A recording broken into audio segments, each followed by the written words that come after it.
Assalamualaikum, salam sejahtera untuk kita semua. Om Swastiastu, Namo Buddhaya, salam kebajikan.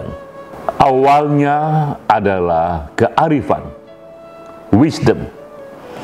Lalu kearifan tersimpan dalam puisi. Ini adalah serial kuliah singkat, Kultum.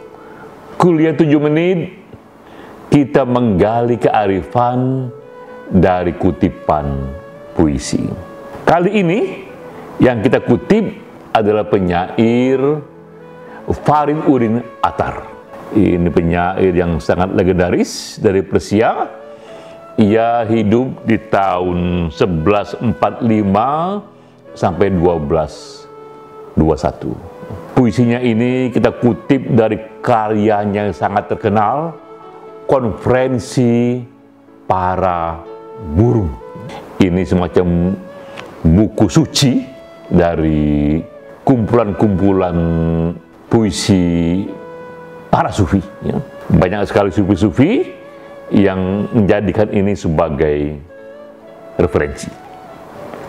Salah satu bunyinya adalah, jika terbuka hatimu, maka terbuka pula 100 rahasia hidup. Namun hatimu hanya terbuka melalui perjalanan panjang melintasi 7 bukit. Nah, ini kutipan yang sangat terkenal, bahwa hati hanya terbuka setelah melalui perjalanan panjang melintasi 7 bukit. Apakah arti simbol dari 7 bukit ini? Apa kearifan dari sini? Nah, sebelum kita bahas itu, sedikit kita eksplor kisah hidup Fariduddin Attar ini. Ia berbeda dengan umumnya para sufi. Ia tidak hidup dalam kehidupan yang miskin dan asketis. Ia awalnya adalah seorang saudagar, atau sekarang ini dikenal sejenis apoteker.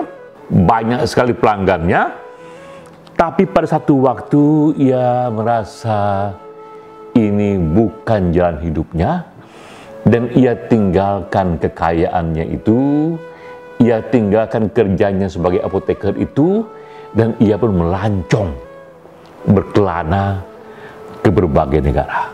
Diketahui kemudian ia pergi ke Baghdad, ke Mekah, ke Madinah, sampai ke India. Dan ini bukan perjalanan biasa, ini perjalanan spiritual. Karena ketika ia kembali ke tanah asalnya, ia sudah menjadi Fariduddin Attar yang lain. Ya. Bahkan nama Fariduddin pun itu bukan nama asli dia, ini nama pena dia. Ia sudah muncul dengan nama lain, dan ia membawa ajaran-ajaran yang sekarang kita kenal, ajaran sufistik. Ia pun menulis puisi, namun, nah ini juga penting untuk dipahami, di era ia hidup, ia tidak dikenal. Buku-bukunya pun diabaikan. Bahkan sampai 100 tahun ia wafat pun ia tidak dikenal. Namanya baru muncul ketika dikutip oleh Jalaluddin Rumi. Rumi mengatakan, saat itu Rumi sudah begitu dikenal, dianggap salah satu guru yang sangat agung. Ya. Tapi Rumi mengatakan bahwa satu inspirator ia dalam hidup itu adalah Fariduddin Attar. Orang pun mulai akhirnya menengok dan terkesima membaca karyanya, dan ternyata begitu tinggi karya Fariduddin Attar ini. Buku yang ia karang itu sampai sekarang tetap dibaca, tentang konferensi para buruh. Ini kisahnya. Ya. Suatu ketika sekumpulan burung berkumpul dan bertanya satu burung di sana kepada halayak, apakah ada raja di raja bagi kita para burung ini? Apakah yang paling tinggi, yang paling berkuasa itu ada? Di mana dia? Ataukah sebenarnya dunia ini hanya kita-kita saja di sini? Kawanan burung yang hidup di sini. Ini pertanyaan yang berulang-ulang ditanyakan di kumpulan itu. Lalu satu tetua yang dihormati di kawanan itu mengatakan, ada raja di raja para burung. Ia ada jauh di sana, dan pun kita bisa mengunjunginya. Tapi untuk mengunjunginya, kita harus siapkan perjalanan yang sangat panjang sekali, melintasi 7 bukit. Yang dimulailah kisah yang penuh simbol ya, tentang 7 bukit yang akan dilintasi ini. Ketika tetua ini yang senior ini menyatakan pandangannya, ia mengajak komunitas untuk bersama-sama menemui raja di raja. Sebagian sudah mengundurkan diri. Sang tetua mengatakan, ia tak akan heran jika nanti dalam perjalanan setiap bukit dilewati, banyak dari mereka yang akan berguguran, sehingga nanti di bukit yang ke-7, ketika jumpa raja dan di raja itu hanya tinggal sedikit saja. Akhirnya mereka yang siap menyiapkan semua perjalanan, para burung ini, mereka melintasi 7 bukit itu. Ini benar-benar satu puisi yang menggambarkan realitas batinnya dengan penuh simbol-simbol. Sang tetua mengatakan, ini bukit pertama yang ia sebut bukit keyakinan. Dan ia katakan bahwa kita tak akan bisa melintasi bukit keyakinan ini dan selamat turun dari sana jika kita masih memegang teguh keyakinan yang lama.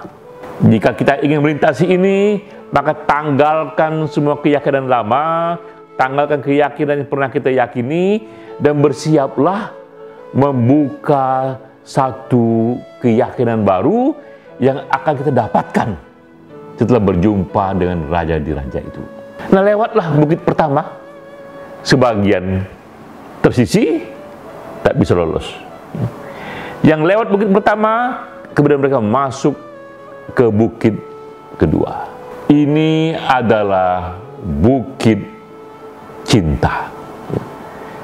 Sang tetua kembali mengatakan bahwa mereka yang berhasil melintasi bukit ini adalah yang bisa mengembangkan rasa cinta, membuka emosi cinta yang tinggi itu seluas-luasnya, dan meninggalkan segala hal yang tak berhubungan dengan cinta. Karena tanpa itu, kita tak bisa menemui raja di raja itu. Sementara untuk membuka rasa cinta itu membutuhkan satu ketinggian kesadaran sendiri. Sekali lagi, tak semua bisa melewati bukit itu. Sebagian lewat dari bukit itu, datanglah mereka kepada bukit ketiga. Sang tetua kembali mengatakan, bukit ketiga ini adalah bukit pengetahuan. Kita hanya bisa melintasi ini jika kita tanggalkan pengetahuan lama. Kita tanggalkan cara kita mendapatkan pengetahuan dengan metode yang lama. Karena yang akan datang ini, yang akan diberikan oleh raja di raja ini, melampaui dari apa yang kita ketahui. Kosongkan dari pengetahuan lama itu. Kembali sebagian melintasi itu, dan tak semua burung berhasil melintasinya. Yang berhasil tiba-tiba berhadapan kembali dengan bukit keempat.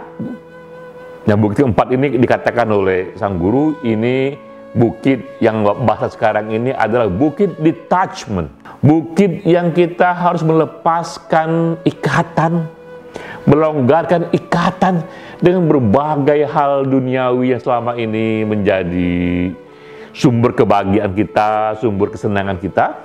Karena menurut sang tetua itu, ketika kau ingin berjumpa dengan raja di raja, harus ada batin yang baru yang sudah terlepas dari ikatan lama. Makin kau terikat dengan ikatan lama, makin kau susah mengalami, menyelami situasi raja di raja. Kembali tidak semuanya bisa lolos bukit itu. Jadi kita lihat bukit per bukit dilalui sampai akhirnya datanglah dia ke bukit ke-7. Inilah bukit terakhir tempat mereka berjumpa raja di raja. Dalam kisah Fariduddin Attar ini dikisahkan hanya 30 burung yang berhasil lolos, dan semuanya bersiap-siap untuk langsung berhadapan dengan raja di raja. Itu raja dari semua burung yang ada di dunia. Semua berdebar, semua bersiap-siap bertemu dengan raja di raja. Tapi apa yang terjadi? Ternyata yang mereka lihat itu adalah sebuah cermin besar, dan raja di raja itu nampak ternyata adalah diri mereka sendiri, wajah mereka sendiri, jiwa mereka sendiri. Ternyata itulah raja di raja. Mereka melihat wajah mereka sendiri, tapi ini hanya bisa terlihat setelah mereka melampaui 7 bukit itu. Nah, kembali kita pada kutipan awal tadi, yang kata Fariduddin Attar, bahwa jika terbuka hatimu, akan terbuka pula 100 rahasia hidup. Namun rahasia itu hanya terbuka setelah kau lampaui, kau lintasi 7 bukit itu.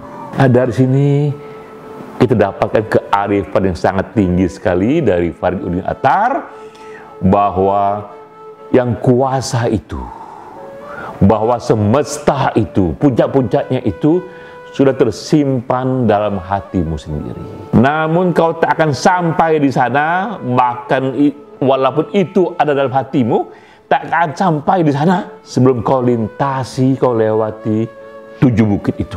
Mulai dari bukit keyakinan, pengetahuan, detachment, sampai cinta. Ini satu simbolisme yang kuat sekali mengenai pencarian, bahwa ternyata puncak pencarian itu ada di dalam diri kita sendiri, tidak di mana-mana, di sanubari kita sendiri, tapi itu hanya terlihat setelah kita lampaui 7 bukit rahasia.